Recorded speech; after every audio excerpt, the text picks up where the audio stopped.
Welcome to the 17th Annual Harlem International Film Festival. This is our virtual edition. By the way, the film festival has been extended one more week, so we are now going to May 22nd, 2022. So if you can, hop on eventive.org or go to the harlemfilmfestival.org website, and you can screen the virtual films. All the films are available one more additional week, and we thank you for being here. Today, we have a talk back with one of our filmmakers and a special guest who was in the film. The film is called The TruthTellers, and we're here with director Richard Kane, along with storyteller, singer, songwriter, vocalist, educator, Reggie Harris. Welcome, guys, to the talk back. Thank you for being here. Thank you, Marcos. It's great to see you. Thank you so much. And thank you, Harlem International Film Festival. Absolutely.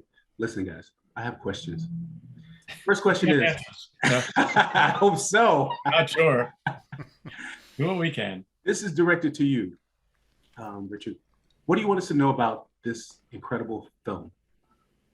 Well, I want you to know about Reggie Harris.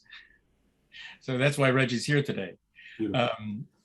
As I mentioned just before we started, we actually, my partner and I, Melody, started making films, well, many years ago. But Reggie and his partner then, Kim Harris, were subjects of ours in 1991 when we were making films for the Kennedy Center Education Department.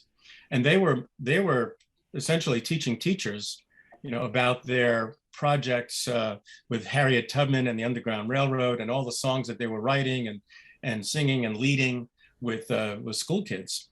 So we've known, Reggie for so many years.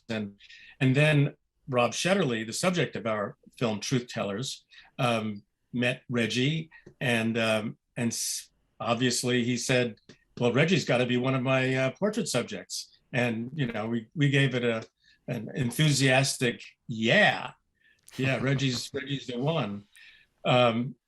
So that's one of the things that I'd like you to know about it. I mean, making films is a difficult process, and it's a long process, and for me at least. And I started this project, TruthTellers, about Rob Shetterly in 2005. But Rob and I actually started making films together. He was a partner of mine beginning in 1999, beginning a series of films about specifically Maine artists, great American artists with a connection to Maine. And then, so when the 9/11 happened and I witnessed Rob becoming enraged with our country's entry into the Iraq War in 2003, I just kind of was wondering, well, how is this going to have an impact on his art?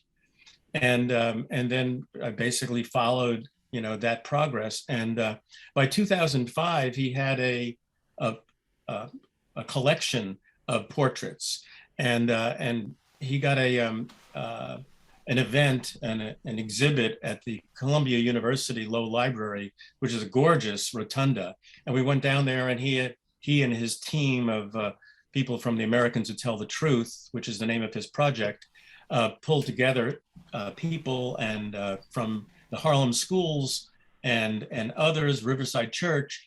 And so I said, this sounds like an opportunity to me.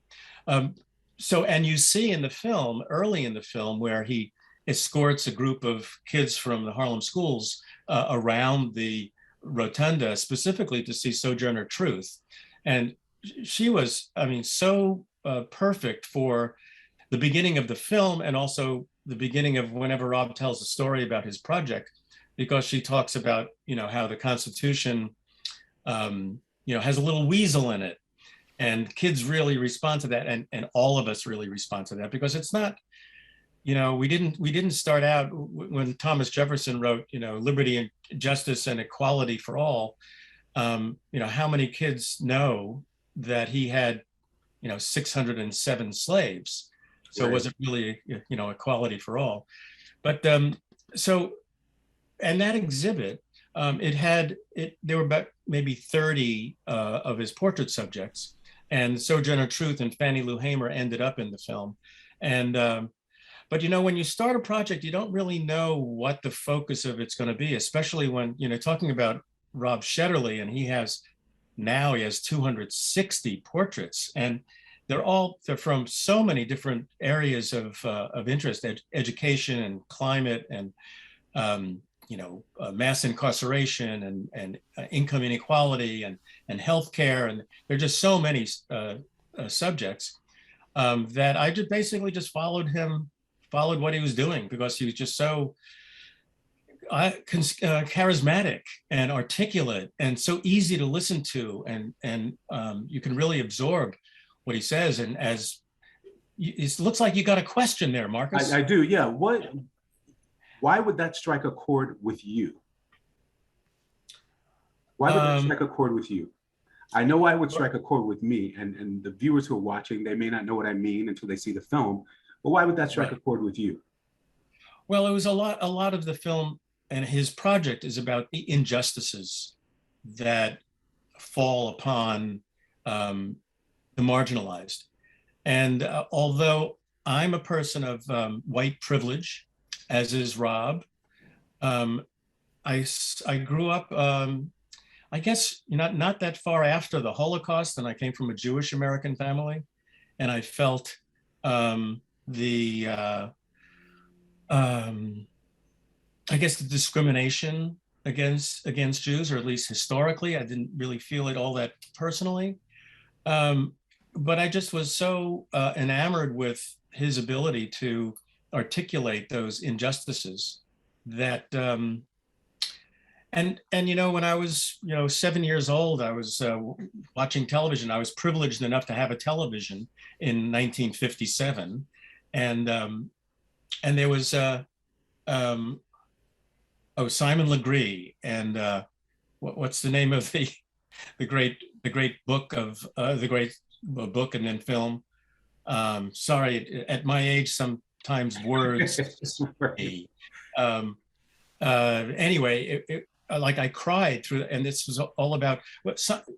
Somebody help me, Reggie. Do you remember the Simon Legree was the actor in a film about slavery and okay. I'm just as old as you. No, you're not. I'm blanking. Well, in the audience will know right. What story, and I'll come up with it in about 5 minutes. And I just wept uncontrollably for, I don't know, 10 minutes, seeing the tragedy of slavery and the whippings, and it just hit me so deeply. So, even though I lived in a white community and didn't have much experience with people of color, it was somehow ingrained in my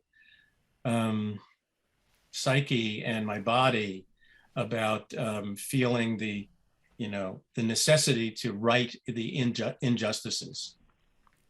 Uncle Tom's Cabin. I'm sorry, Reggie, go. Uncle Tom's Cabin. Uncle Tom's Cabin, thank you. So I wept uncontrollably for quite a while, and that actually happens to me rather regularly while making films, which is one of the things that I love about making films, is that I can get into this state where I can cry uncontrollably when something hits me about, often music being laid over a scene.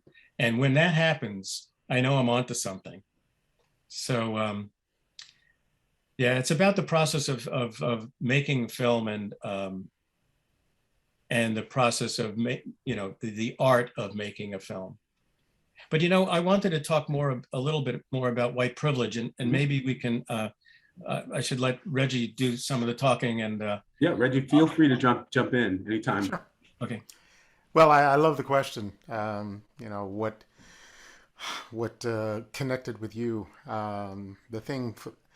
I love the fact that this film came out of Rob Shetterly's brokenness, his anger, his being imminently touched by the actions of our nation, which over the course of history have just been repeated and repeated in this systematic effort to deny rights and deny privilege of others. And the fact that he is a white man who is speaking out of that pain and out of that anger, and then as an artist finding such a powerful way to address it, and that he addressed it by focusing us on people who also had their own connections to either anger or fear or oppression, and have allowed that to inform their actions. I spent this last week doing performances in Charlotte, North Carolina with 3 public schools, and doing a program on Martin Luther King Jr. and the fact that I make the point that Martin Luther King Jr. didn't wake up at some point and just realize that he was going to be this great icon. That he, like all of us, went through a process as a child of learning, of sitting in a community of people who were striving to be. And he took on some of those attributes of the people like Harriet Tubman and Frederick Douglass and Benjamin Banneker, all of those people who came through that cauldron of oppression. And then realizing that he had a light that he could shine. That's the quest that so many of us have been on. I grew up in Philadelphia, Pennsylvania, surrounded by some of those same people who went north on the Black migration. And even though they weren't explaining their journey to me, they were modeling the fact that their perseverance in the face of, segregation and oppression, my own family members, and then finding out later that, my family began on a plantation in Ashland, Virginia, Hickory Hill, and the connections that we had, and a connection to the white family that not only owned us, but was part of us, as my great-great-grandfather is the slave master who had 6 children by, his enslaved woman, Bibana. This story of America and of the world is so complicated, and yet it is also so simple. And I think what Rob does is he pinpoints, the complexity and the simplicity in the faces of the people that he chooses. And as he said, they inspired him to be better. They inspired him through the painting of these various portraits to exercise his ability to act. And looking at these actions, many of us, we feel that we can't make an important contribution to the world.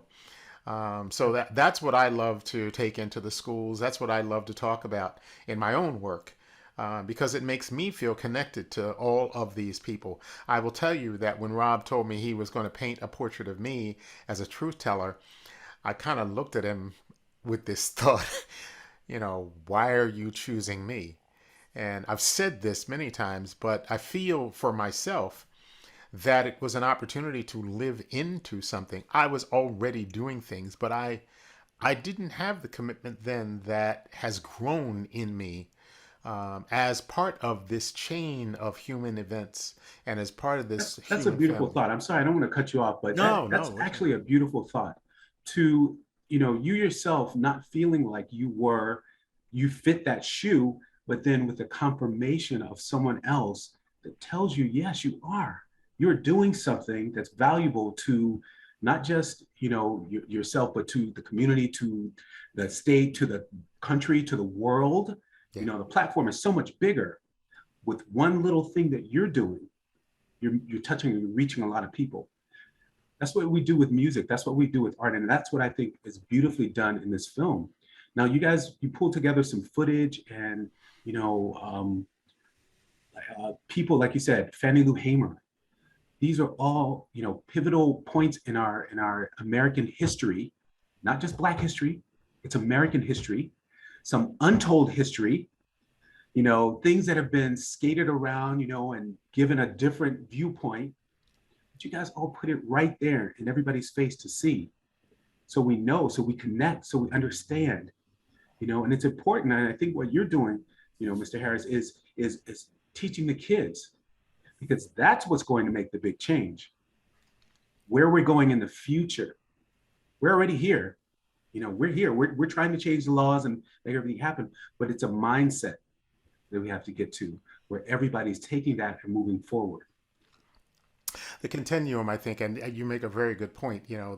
We are here, and these are the choices that we make. Yes. You know, and I think that's one of the beautiful things about the film is that Rob, in letting the various subjects speak for themselves, speak for where they caught the spark. And then we get to see in their own lives and our own lives, since I am part of the film, uh, to see where it is that, you know, that spark started, but where it grew. You know, the choices that lead to choices that lead to choices. That's the amazing thing about history, is that we're constantly making it. And every day that we get up, it's a new opportunity to let that light shine a little brighter, because we are constantly faced with opportunities where we have to recommit, you know. And I think that's the thing. I think this film, for me, just speaks so truly to the ongoing nature of the struggle. How are we slighted, you know, as Americans, as citizens of the world, global citizens? How are we slighted by not knowing the true history? Well, you know, the thing I often point out to my audiences, and particularly the adult audiences that I see, because, you know, we have this sense that everyone in the world wants what we want, that everyone in the world wants, you know, everybody to have enough food, that they, you know, want the environment to be better. I've found over the last 10 years it very necessary to remind folks, either in song or in story or just by saying it plain, that that is not the fact. That this nation is filled, this world is filled with power brokers who don't want what we want. They want control. And I think throughout the film, we see the ways in which, I love that scene in the bank, where, you know, you're just seeing a group of people who have decided to disrupt their own lives and to put themselves at risk by doing what most folks don't want to do: break the law, you know, go into a bank and stop its operation. We forget that those people who worked on the Underground Railroad, Harriet Tubman, Frederick Douglass, all those folks, you know, all of the black and white and people of different races and backgrounds, to work on the Underground Railroad, you were breaking the law of federal policy in America to help people to get freedom. Right. So sometimes the choices we make put us at risk, and sometimes they oppose what our nation or what our world has codified as normal operations, ways things are supposed to go. And unfortunately, these are the people that we have to hold up. I love the fact that the film really makes the point that the marginalized have made the the words of our Constitution and, you know, and our principled words come to life. And what's also wonderful is how Rob portrayed Bayard Rustin, who is one of the lesser known but significant figures in civil rights, who actually taught Martin Luther King about the value of nonviolent civil disobedience. And was the architect of the March on Washington. Exactly. Yeah. And then we see it in the scene that you just described of in the Chase Bank, because they are the largest funders of fossil fuel projects in the world, on the planet. And so it's so important that we recognize the value of nonviolent civil disobedience, because it follows through our history, and it changes our history for the better. It absolutely does.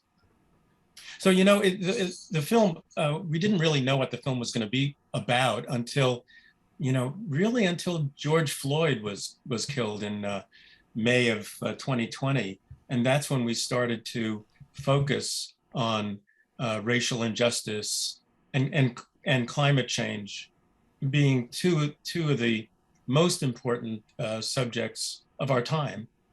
And today, you know, history moves on, and I mean, it's still about climate change and racial justice, but democracy has become, you know, that much more on the top of all of our minds. So, you know, I wanted to talk a little bit about white privilege, in part because I think it's really to continue my own education about privilege and how to dismantle it. Now, we came up with a fine cut of the film, and that was not a subject that was, or a word that was even breathed. And then we realized through showing it to some of our reviewers that we really needed to hit this subject, head on. And so we interviewed Rob about white privilege and some other more deeply personal issues. And let me just repeat what Rob said. I have the quote sitting here. Long before I was even conscious of anything to do with white privilege, I was a product of white privilege. And like most people who are, you're totally unaware of it until years later when you look back and say, oh my God, almost everything that happened in my life was based on that privilege. But rather than thinking of it as something to be ashamed of or something to tiptoe around and not talk about, instead I have for many years thought about it as a call to responsibility. And I kind of wanted to, that's the quote, and I kind of wanted to open that up a little bit if we have the time. Yeah. And thanks. And talk a little bit about how that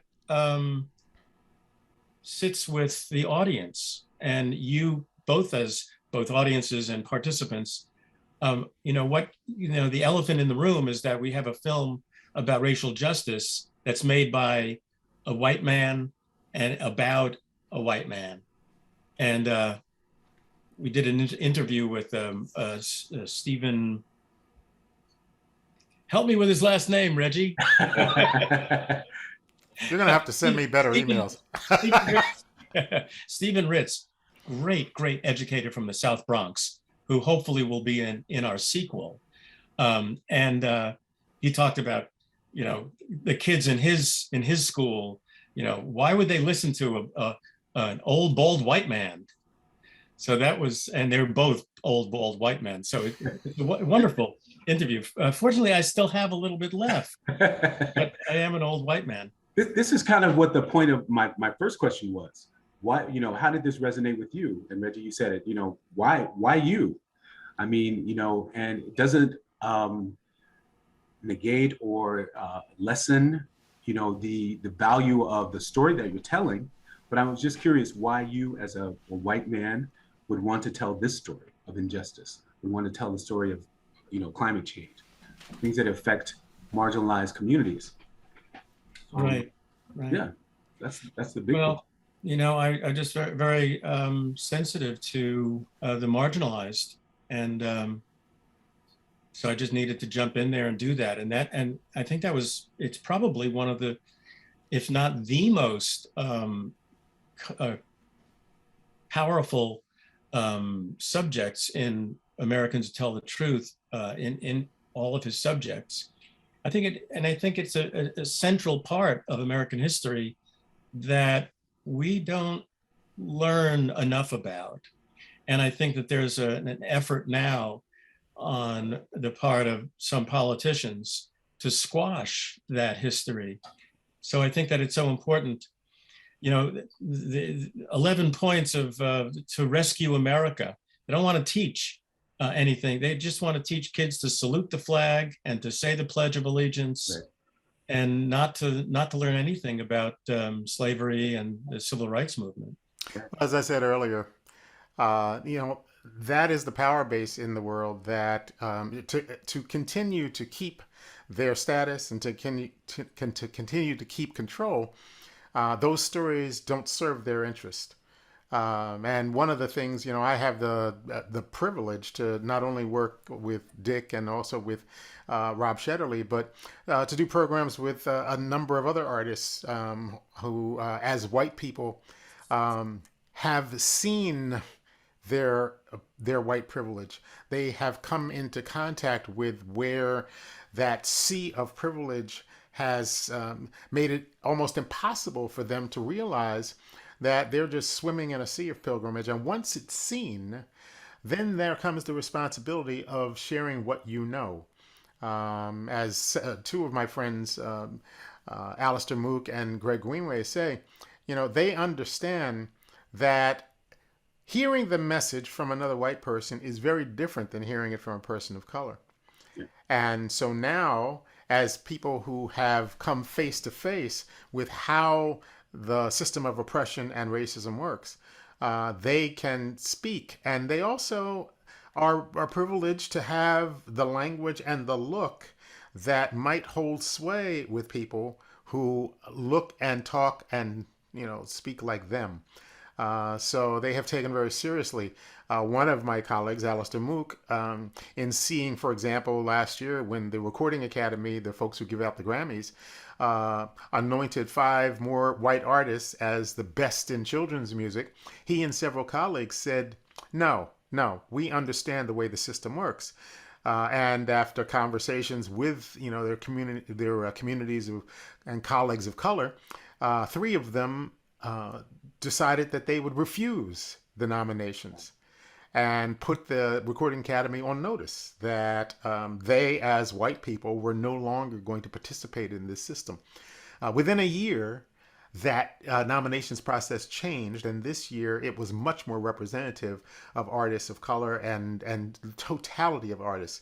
But they realized that they, as privileged white people, could make change by giving something up. In the same way that my relatives, my white cousins, the Wickhams, realized that their privilege through the years had enabled them to reach a place where, even though the family lost its wealth, for the most part after the Civil War, they were still privileged and went forward in history with a greater sense than the black side of the family, the Hewletts on my side. So they did a few things. They targeted some communities of color in Richmond, Virginia. They also created a scholarship for students of color, beginning to realize that our nation, you're not responsible for the deeds of the past in that we weren't alive. However, that privilege does accrue. And so there's still the necessity to either give something up or contribute into the healing. So these conversations are very important, not only to have, but to act on. Right, you're absolutely right. And I'm gonna throw this at you. So in the last couple of years, we've been hearing about possible reparations. Is that one way to help, or how do we get people on the same page as the way we're thinking or we're talking right now? How do we, get people to understand that there is a significant difference, in what's going on here? Well, Rob Shetterly calls it a call to responsibility. So, and he has a portrait subject, Robert Jensen, who wrote the book, The Heart of Whiteness, Confronting Race, Racism, and White Privilege. And I jotted down a quote, the moral task of white America is to do something that doesn't come naturally to people in positions of unearned power and privilege. Look in the mirror honestly and concede that we live in an unjust society and have no right to do to some of what we have. And I think it's important for people to know about the website, Americans Who Tell the Truth. This is Rob Shetterly's website, because there's so much wisdom in there and so much that we need to learn and we need to pass on to the young people of America if we're ever going to, rescue America. Agreed. Do you think that the young people even care? Do they think about it enough? I mean, how, I'm not even sure. I'm not sure if they care enough. Young people care about fairness. Mm-hmm. Young people care about the connections.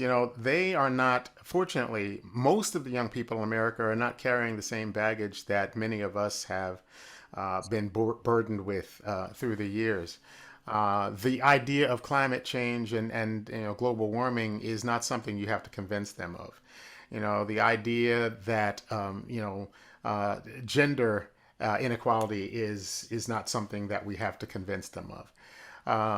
There has been a tremendous healing, I think, within many communities. And really what we find is that most of the resistance comes from people in power who simply don't want to give up what they have. It's not hard to go into a school, as I did this week, and talk about the importance of justice for all, whether that's here in this nation or it's around the country, around the world. So it's not a hard sell on that level. Can we talk about that for just a moment? I want to know what the youth responds to what you say to them. As we saw, Mr. Shetterly in his discussion, how did they respond to you when you're speaking about this? I mean, We start off talking about slavery, and first of all, is there it being tangible for them? absolutely, Okay. absolutely, I think we have studies that show that by age 3 and 4, children have already begun to put together the basic principles and the ways that our society works. They've already, had the opportunity to observe us at our best and at our worst, and they began to put these things into a file that now they want to ask questions.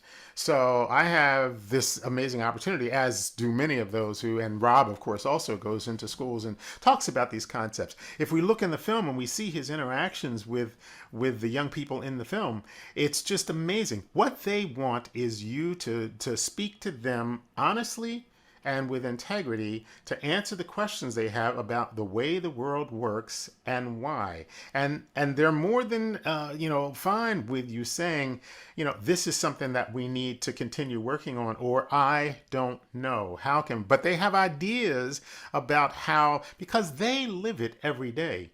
In their interactions with each other, in their interactions with adults, who I think children today, because of the nature of our world and the interconnectedness that we now enjoy through the World Wide Web and through access, they understand, I think, greater than any of us did growing up about the way the world restricts freedom of movement, freedom of ideas, and it troubles them because they are empowered in a different way to have freedom and to pursue it.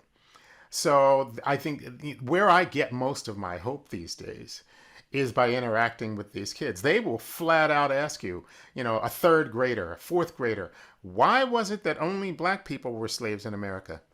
And they want an answer. So you have to come with a sense that you're going to treat their questions with integrity. And then I am often surprised by what they come up with, and they also seem on a greater level to understand intersectionality, that all of these things are connected. Hmm. And that is something I think that we adults are still having a lot of trouble with. We're working in our own silos, and we're more interested in getting the agenda items filled in. That is not true with children. One of the things you said, Reggie, was about empowering young people, and I think that's one of the great goals of Rob's project and this film. I mean, take for instance his subject Ziana Bryant. Well, first of all, he calls his subjects models of courageous citizenship, and I think that's really important because they act. Let's take Ziana's example. She walked from Charlottesville. She walked by the statue of Robert E. Lee day after day, every day, going to her elementary school and middle school, and every day walking by this great figure, Confederate general, who stood for the enslavement of her people. I mean, how does that affect one's psyche and soul? I mean, that's really debilitating. But when she decided that she would start a petition to take down that statue, she took the power. And by including her in the film and Rob including her in Americans Tell the Truth, he empowers other young people to do what they think that they know is right. So I think that this is one of the most important things that this film can do. And we're really targeting young people in the distribution of this film. We currently have a way in which to get it out through the Veterans for Peace, an organization that was actually started in Maine and now is all across the country. Veterans for Peace is funding us to show the film in 10 high schools to begin with, and then to have Rob present to kids, because Rob is a tremendous speaker, and he communicates so well with young people. They have this project called the Samantha Smith Challenge, where she was an 11-year-old in Maine, and she was so frightened of the possibility of nuclear disaster that she asked her mother to write a letter to Yuri Andropov, who was the premier of the Soviet Union, and and her mother said, well, Samantha, why don't you write him a letter? So she wrote him a letter saying, why do you want to blow up America and the rest of the world? And he actually wrote her back. And he said, we don't. We want to live in peace like everyone. Come visit my country. And so she went to visit Yuri Andropov in the Soviet Union in Moscow. And this 11-year-old became a teacher of peace in the world. So she took on the power, and now Rob is using Samantha Smith's story to encourage hundreds and thousands of other young people around the country to start projects in which they draw portraits of their heroes and write into the portrait a quote of theirs that epitomizes, what they stand for. So I think young people are so central to this project. We're seeing it in the film, also in the climate change, and the various activists who are taking on the government and taking on the issues of legally opposing actions of climate injustice. But I also see it, I see it in my own family with the Wickhams. I have two cousins who are in their 20s. We had a statue in the family. Williams Carter Wickham was represented by a statue in Monroe Park. And we all, as we came together as Wickhams and Hewletts, gathered at the statue trying to figure out, what do we do with this? Well, two of our younger members, Clayton and Will Wickham, decided that they were going to write to and this is a few years ago, before all of the turmoil, rose up. They wrote to the mayor and the city council of Richmond, asking that statue be removed from public lands in Monroe Park. That letter, Virginia, in Hickory Hill, Virginia. Mm-hmm. That letter went, viral, and the New York Times found out about it. And so they invited Clayton and my cousin Wallace and I to come on and be interviewed about this statue. Well, in the meanwhile, the statue of Williams Carter Wickham during the protests in 2020 was pulled down. And my two cousins, Clayton and Will, not only were right in the middle of all of those protests, but Clayton was arrested. And he talks about, as a young white boy growing up in Southern America, walking by that statue, knowing that it was a relative and someone of prominence, and being confused by all of that. And in the interview that we did, not only with the New York Times, but finally with Don Lemon on CNN, he talked about his coming of age as an aware human being, that this not only had to do with the past, but it was what was forcing people to be evicted from their homes. It was what was creating financial injustice in the Richmond area. He spoke as a committed activist who really was coming of age at the age of 27 about his white privilege, and he said, the reason that this resonated so heavily is because of our connection. He turned to me and he said, I know that with our history being intertwined, I know why I want to know you, but I'm wondering why you want to know us. And I said, I want to know you and your side of the family, because this is a window to creating a bridge that will bring more people with your privilege to the issue of changing our world. Mm-hmm. I love that. I love that. Reggie is just one of the most brilliant artists I know. He's not just a performer, a singer, but he's a songwriter and a storyteller, and that's why he's in this film. That's amazing. Wow. Yeah. How are you going to cut this? I don't even know. What? tell us just a little bit more about your music and the way you use your music to, stay on this agenda, or heal the world, I guess it is. Well, I was raised in a musical community, Philadelphia, Pennsylvania. I was from a very early age, music just really resonated with me, and even though it was just in the sense of singing and being in a community that sang, I was being given just some tremendous gifts in those days of be connected to music that was timeless, the spirituals coming out of the time of slavery, the freedom songs, but also just music and the way that it changes the air.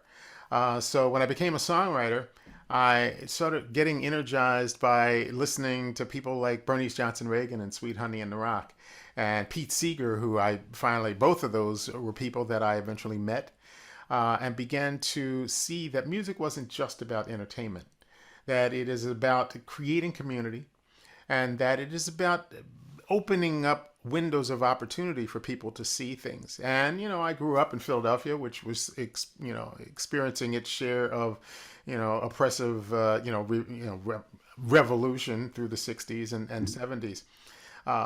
But as I've traveled and as my music has been informed by what I see in the world, I realize that this is a great opportunity. Music resonates with people in a way that spoken words often don't. And so it also heals me to do it. So I'm very much aware that what I do is not only an outreach to others, but that it is my source of figuring things out in the world and healing myself. I've come through any number of struggles, both, physical and spiritual. I had a liver transplant in 2008. I was about a week away from dying, and because of an organ donation, I received a new liver. And in that instance, I was born into a new opportunity for life to really allow myself to be a channel for these messages that come. So I've been really blessed and graced to allow what I love passionately to speak out in the world. And, through the pandemic, writing songs and making albums, and then going out and performing these songs for audiences that often don't look like me. I perform mostly for white audiences and folk and Americana audience base that is still struggling with a lot of the fact that they don't know this history. They don't know how our nation has been part of this grand scheme to deny rights to people. So I get to introduce that in a way that people can take it in. I get a lot of people coming up to me after shows and saying, I wasn't going to come tonight. Life is really hard. But I looked at your website and you looked hopeful. And I take that as a great compliment. That my presence is inviting to people. It's not that I'm not going to talk about difficult things, but I think that something that somebody said to me, one of my mentors, it's important to make points to people in ways that don't paralyze them, either with guilt or with fear. And it's also important, as you tell the truth, to give people some hope that truth can turn into something. So that's sort of my marching orders, and I love what I do. Those are powerful words, very powerful. I do think that this film is a fountain of hope, as is Rob Shetterly and Reggie and all this portrait subjects, those models of courageous citizenship. If we don't have those models, we don't have the hope. We need people out there like Reggie to communicate to us his hope. Absolutely. And what a brilliant film. And I think we should leave them on that note. I want to thank you, gentlemen, for this conversation. And I hope the viewers can take this conversation and execute ways to make this world better. This world needs to be healed. And these words were powerful today. Thank you for this beautiful film, The TruthTellers.